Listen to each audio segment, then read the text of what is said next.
বন্ধুরা, আজ আমি আপনাদের সাথে ডিজাইনার স্পঞ্জি কেকের একটা রেসিপি শেয়ার করব। কেক কিন্তু কোনো মতেই ফেটে যাবে না, থাকবে তারই টিপস। এই কেক তৈরি করা ভীষণই সহজ। সম্পূর্ণ ভিডিওটা দেখার অনুরোধ রইল। রেসিপিটা ভালো লাগলে লাইক, শেয়ার, কমেন্ট করতে ভুলবেন না। আর চ্যানেলটা সাবস্ক্রাইব করে অবশ্যই আমার পাশে থাকার অনুরোধ রইল। দেখে নেওয়া যাক আমার আজকের রেসিপিটা। নমস্কার বন্ধুরা, আমি পাপড়ি পদ্মাবতী ফুড ক্রিয়েশনে আপনাদের সবাইকে স্বাগত। কেক তৈরির জন্য আমি এখানে একটা ডিম নিয়েছি। আপনারা কেউ যদি ডিম পছন্দ না করেন সেক্ষেত্রে কিন্তু এখানে আপনারা হাফ কাপ টক দই ইউজ করতে পারেন। আর অবশ্যই ফেটিয়ে দেবেন। আমি যেভাবে ডিম ফেটিয়ে দিচ্ছি, দই দিয়ে করলেও এভাবেই কিন্তু ফেটিয়ে নিতে হবে। আর আমি ডিম প্রথমে খুব ভালোভাবে এভাবে ফেটিয়ে নেব। ডিমটা অবশ্যই কিন্তু এভাবে একটু ভালো করে ফেটিয়ে নিতে হবে।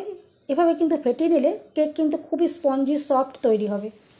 এভাবে আমি ভালো করে মিনিট দুয়েক সময় নিয়ে ডিমটা ভালো করে ফেটিয়ে নিলাম। এরপর আমি এখানে দিয়ে দেব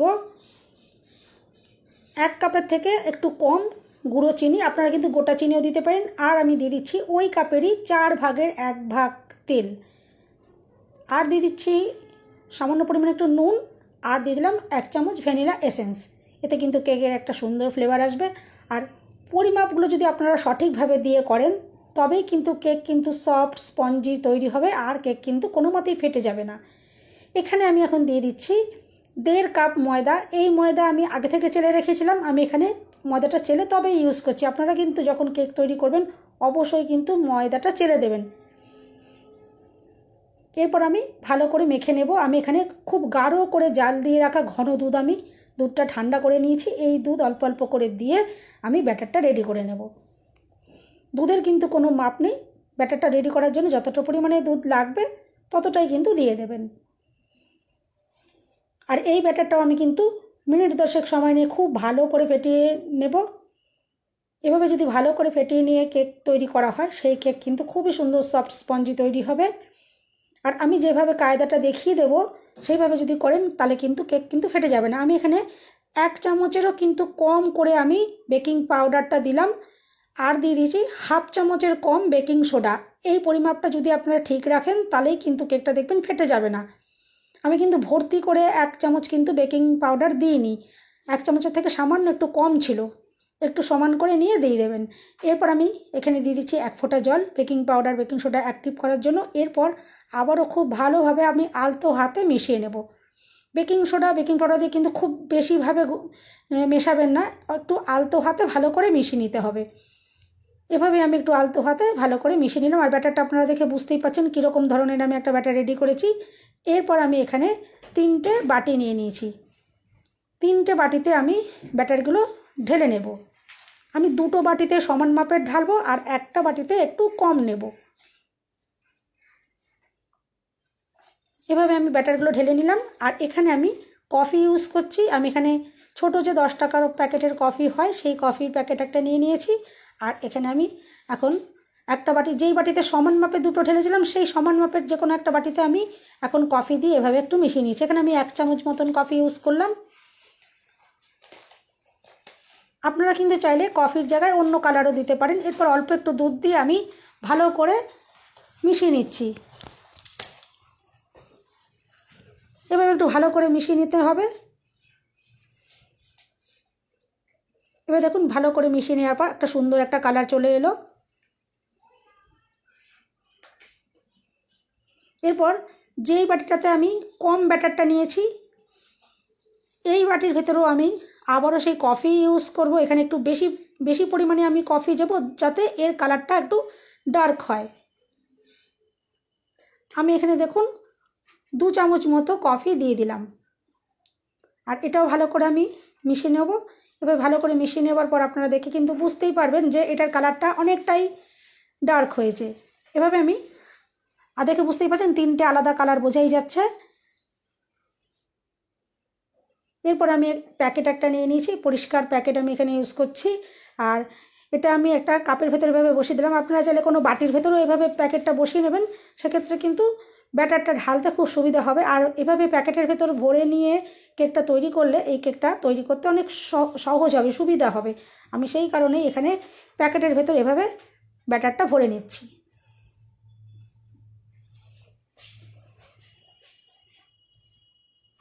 এভাবে আমি ব্যাটারটা দিয়ে দিলাম আর একটা গার্ডার দিয়ে ভালো করে মুখটা বন্ধ করে দেব, যাতে কোনোভাবে ব্যাটারটা না বেরিয়ে যায় সেভাবে একটু খেয়াল রেখে প্যাকেটের মুখটা বন্ধ করে দিতে হবে। এভাবে গার্ডার দিয়ে আমি বন্ধ করে দিলাম। আর এভাবেই আমি আরও যে দুটো বাটিতে ব্যাটার রয়েছে আমি সেগুলোই এরকম একইভাবে প্যাকেটের মধ্যে ভরে নেব। দেখে বুঝতেই পারছেন 3টে প্যাকেট রেডি করা হয়ে গেছে। এরপর আমি যেই বাটিতে কেকটা তৈরি করব, একটা নর্মাল সাদা খাতার যে পাতা হয় সেই পাতা আমি এখানে কেটে এখানে দিয়ে দিয়েছি আর রিফাইন অয়েল এভাবে একটু ব্রাশ করে নিচ্ছি। আর এরপর যেটা হালকা কালারের ব্যাটার আমি রেডি করেছিলাম আমি এভাবে দেখুন বাটির ভেতরে এভাবে দিয়ে দিচ্ছি। আর ঠিক এইভাবে করেই দিতে হবে, সেক্ষেত্রে কিন্তু কেকের লেয়ারটা ভালো আসবে।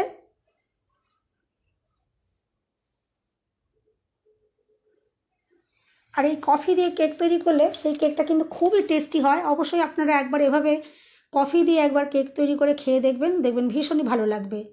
আমরা তো নানান রকমেরই কেক খাই, কিন্তু এই কেকটা কিন্তু খুবই ভালো লাগবে। যে এমনিতে ডিজাইনার কেক আবার তার মধ্যে কফি দেওয়া, ভীষণই দুর্দান্ত স্বাদের হবে।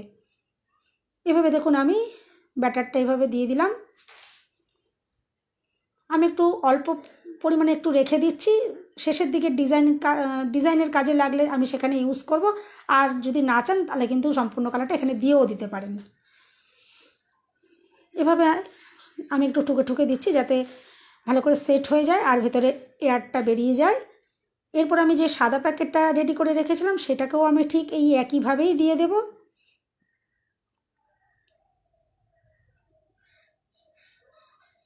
এভাবেই দেখুন আমি সাদা ব্যাটারটাও দিয়ে দিচ্ছি। আর যে সকল বন্ধুরা আমাকে অনেক ভালো ভালো কমেন্টস করছেন সবাইকে জানাই আমার আন্তরিক ভালোবাসা ও ধন্যবাদ। এভাবেই আপনারা সুন্দর সুন্দর কমেন্ট করতে থাকবেন, আমাকে উৎসাহিত করতে থাকবেন। এভাবে দেখুন আমি সাদা ব্যাটারটা এভাবে দিয়ে দিচ্ছি। আর সাদা ব্যাটারটাও আমি অল্প একটু পরিমাণে রেখে দেব, শেষের ডিজাইন তৈরি করব সেখানে কাজে লাগবে। একটুখানি আমি রেখে দিচ্ছি। আর ঠিক ভালো করে যাতে কভার হয় সেভাবে একটু ব্যাটারটা এভাবে দিয়ে দিতে হবে। এই দেখুন অল্প পরিমাণে আমি একটু রেখে দিলাম। আবারও ঠিক এভাবে একটুখানি আমি ঠুকে ঠুকে বাটিটা দিচ্ছি যাতে এই এয়ারটাও বেরিয়ে যায়। এরপরে যে গাঢ় কালারের যে ব্যাটারটা আমি রেখেছিলাম, যেটা বেশি গাঢ় করে আমি করেছিলাম, কফিটা বেশি দিয়েছিলাম, সেই ব্যাটারটাকেও ঠিক আমি সেমভাবে এভাবে দিয়ে দিচ্ছি। আর এভাবে করে দিলে কি হবে, সমস্ত জায়গায় ব্যাটারটা ঠিক সমান পরিমাণে পড়বে। এমনি কোনো বাটি করে ঢেলে দিয়ে দিলে কিন্তু ঠিক এভাবে সমান মাপের হবে না, সেই জন্যই এভাবে কিন্তু দিতে হবে। এভাবে দেখুন আমি দিয়ে দিলাম। আর এখানেও কিন্তু অল্প একটুখানি আমি রেখে দিলাম, আবারও একটু এভাবে ঠুকে ঠুকে আমি দিলাম। এরপর তৈরি হচ্ছে ডিজাইনটা করে নেওয়া। এরপর ডিজাইনটা আমি তৈরি করে নেব। এভাবে সাদা ব্যাটারটা নিয়ে কোনো কঠিন ব্যাপার নয়, নর্মালভাবে ঠিক এভাবে একটুখানি টেনে দিতে হবে। এভাবে দেখুন, দেখে আপনারা বুঝতেই পারছেন আমি কিভাবে করছি। একদম ইজি, এই ডিজাইন তৈরি করা কিন্তু কোনো কঠিন ব্যাপার নয়, ভীষণই সহজ তৈরি করা। আর ওই ধারেতেও আমি একটুখানি দিয়ে দিলাম সাদা ব্যাটারটা এভাবে।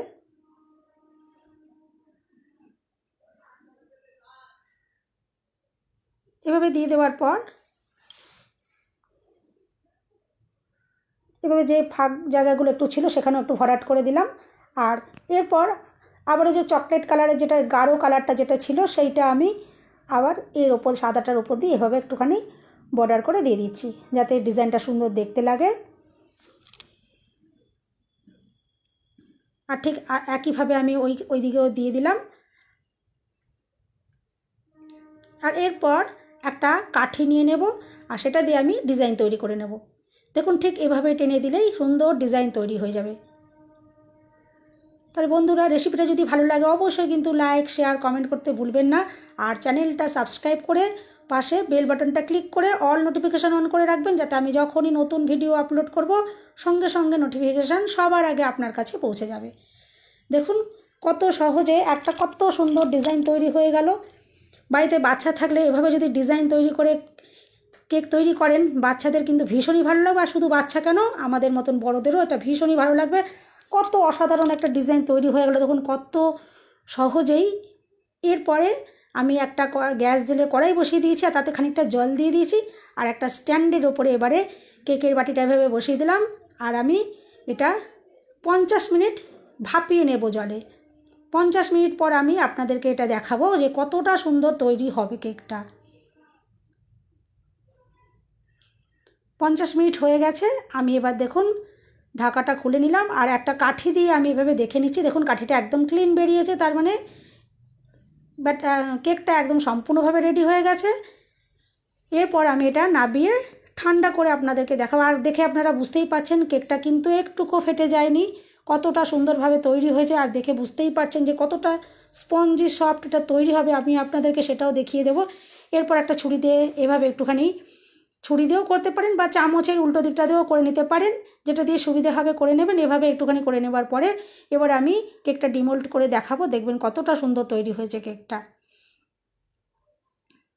আর যে কাগজটা আমি দিয়েছিলাম বাটিতে, দেখুন সেই কাগজটা এভাবে আমি তুলে নিলাম। আর কেকের কালারটা দেখে বুঝতেই পারছেন কতটা সুন্দর একটা কালার তৈরি হয়েছে, আর কতটা যে স্পঞ্জি সফট ফ্লাফি তৈরি হয়েছে দেখে বুঝতেই পাচ্ছেন। আর এতটা স্পঞ্জি হওয়া সত্ত্বেও কিন্তু কেকটা কোনো মতেই দেখুন ফেটে যায়নি। আর এভাবেই ঠিক পরিমাণগুলো যদি আপনারা সঠিকভাবে রেখে যদি এভাবে কেক তৈরি করেন, দেখবেন সেই কেক কিন্তু কোনো মতে ফেটে যাবে না, সুন্দর ফ্লাফি স্পঞ্জি তৈরি হবে। এবার আমি আপনাদেরকে কেকটা কেটে দেখাবো যে কেকটা কত, আর দেখে বুঝতেই পারছেন কতটা সুন্দর যে নরম সফট তৈরি হয়েছে। তাহলে সামনে 25 ডিসেম্বরে অবশ্যই কিন্তু এভাবে কেক তৈরি আপনারা করবেন, আর সবাই পুরো পরিবারে এনজয় করে খাবেন। আর দেখুন কেকটা কতটা সুন্দর দেখতে লাগছে। আমি এরপর কেকটা কেটে আপনাদেরকে দেখাবো যে কেকটা কতটা ভালো লাগছে।